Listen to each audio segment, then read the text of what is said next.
Good morning, students. I am Bharati, your commerce teacher. Today's class we are going to discuss about management by objectives and management by exception.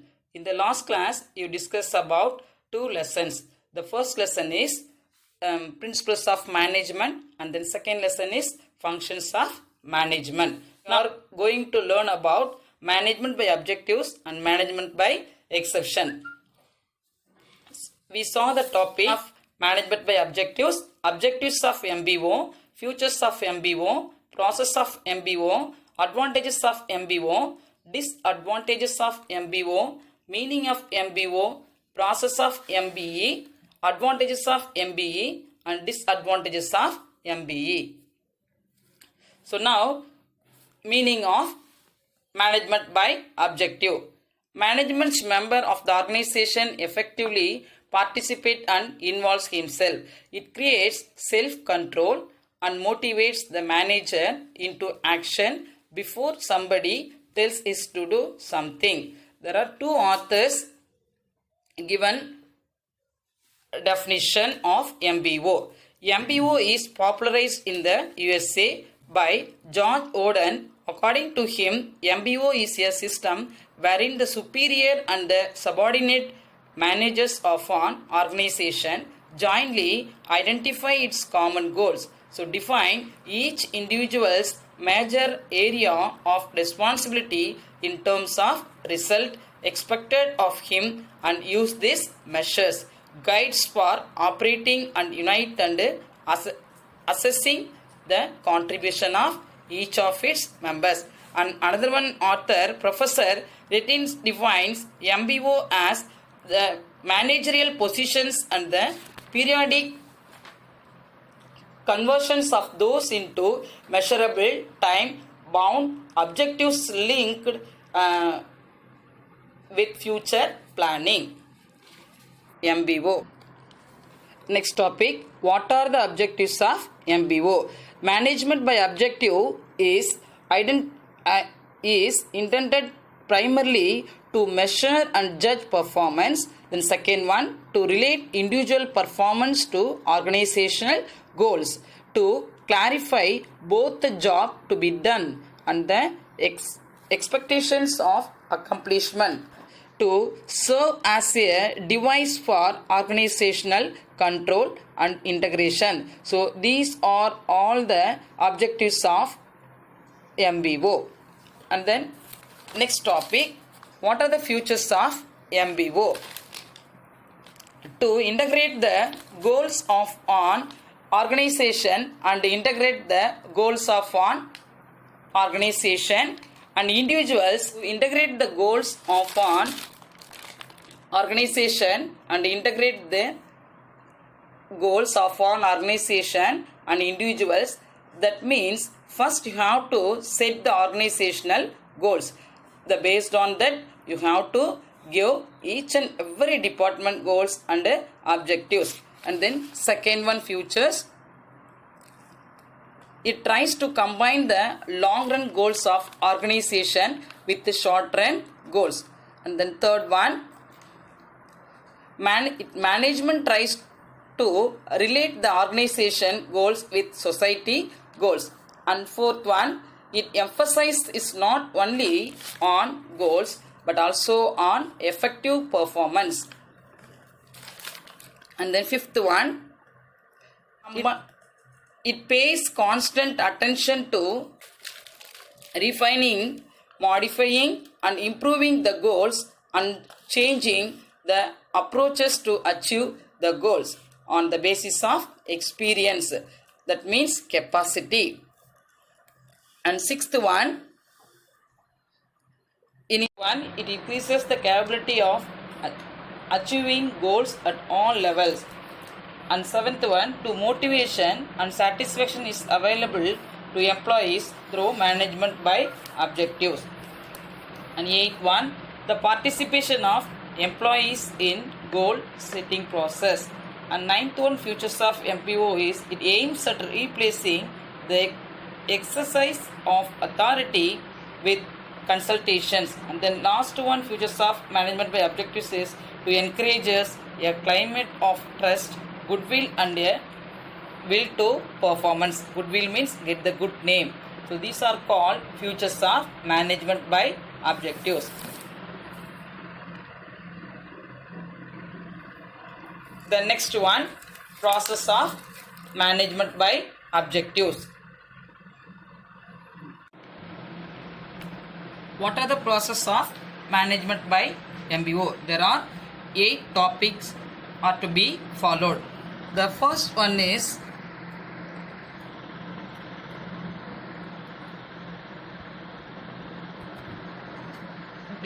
defining organizational objectives.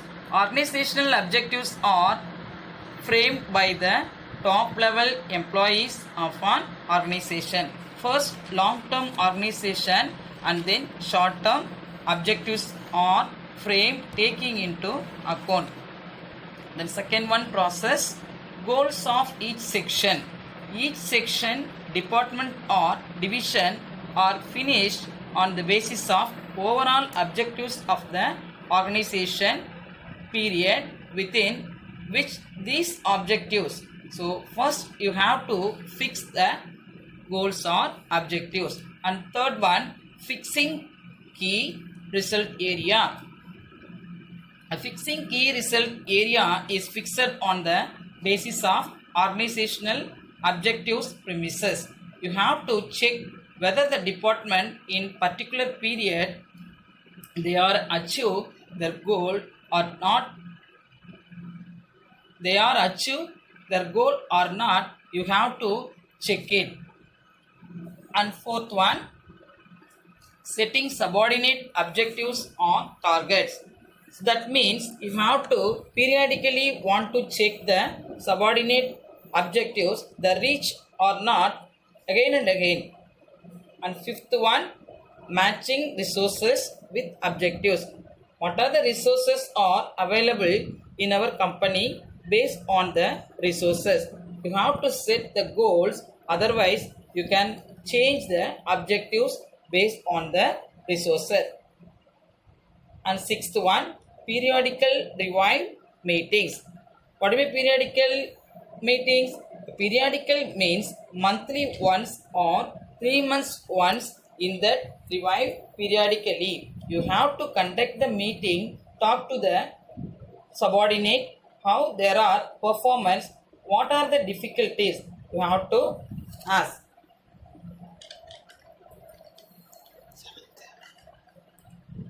And seventh one, appraisal of activities. That means you have to check whether they achieve the goal.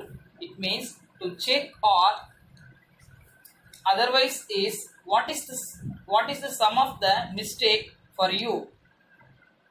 Have to analyze and solve the mistake.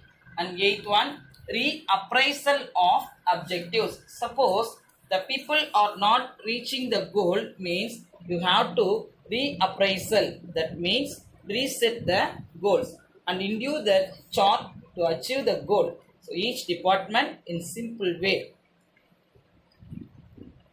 So these are called process of MBO.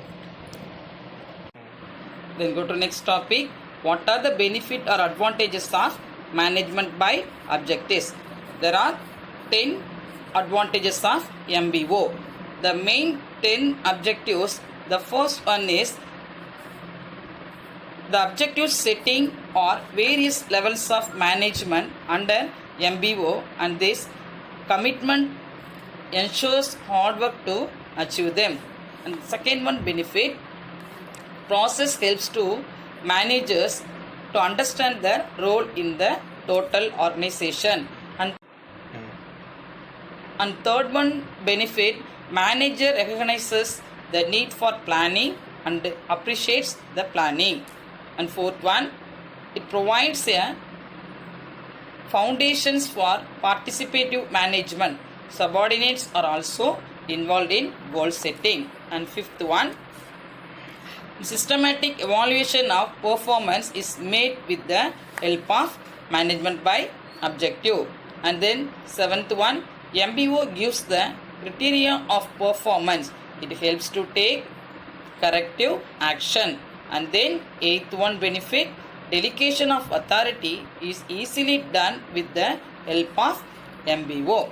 And ninth one, MBO motivates the workers by job enrichment and makes the job meaningful. And the last one, advantages of MBO, the responsibility of a worker is fixed through MBO. Then main objectives of advantages of MBO.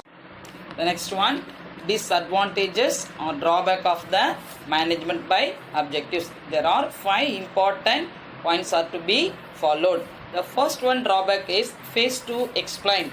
The most of the people working under this process do not know about what MBO, why need for MBO, and futures it will not the clear idea about the MBO. This is the first drawback of the management by objectives. Then second one drawback is time consuming process.